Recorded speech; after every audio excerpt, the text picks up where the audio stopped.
এই ছেলেটি তার স্ত্রীকে ডিভোর্স দিয়ে তার গার্লফ্রেন্ডকে বলে কাজ হয়ে গিয়েছে। তখন দুষ্টু মেয়েটি বলে আমরা আজকেই বিয়ে করব, তোর এখন থেকে পথে পথে থাকতে হবে। যেটা শুনে লোকটির স্ত্রী বলে তোমরা হয়তো বলে গিয়েছো বাড়িটা এখনো আমার নামে। এটা শুনে দুষ্টু মেয়েটি বাড়ির দলিলটি কেড়ে নেয়। এরপর ছেলেটি বলে আমার দেয়া সবকিছু এখনই দিয়ে দে। তখন মেয়েটি এক এক করে সবকিছু খুলে দেয়। আর এসব এই ভদ্রলোক দূর থেকে খেয়াল করে সেখানে আসলে দুষ্ট ছেলেটি বলে স্যার আপনি এখানে কেন?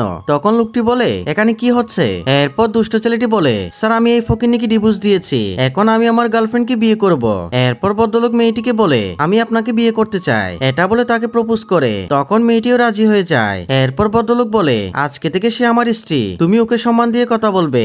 একটু পর মেয়েটি ড্রেস চেঞ্জ করে আসলে তাকে দেখে সবাই অবাক হয়ে যায়। এরপর বন্ধুরা কি হয় সেটি দেখার আগে তুমি যদি তোমার মাকে ভালোবেসে থাকো ভিডিওটা একটা লাইক দিয়ে চ্যানেলটি সাবস্ক্রাইব করো। এরপর ছেলেটি বলে স্যার আপনি এই ফকিনের মাঝে কি দেখেছেন? তখন ভদ্রলোক বলে সেটা তোমার দেখার বিষয় না, তুমি নিজের চরকায় তেল দাও, আর এখনই তোমাকে আমি জব থেকে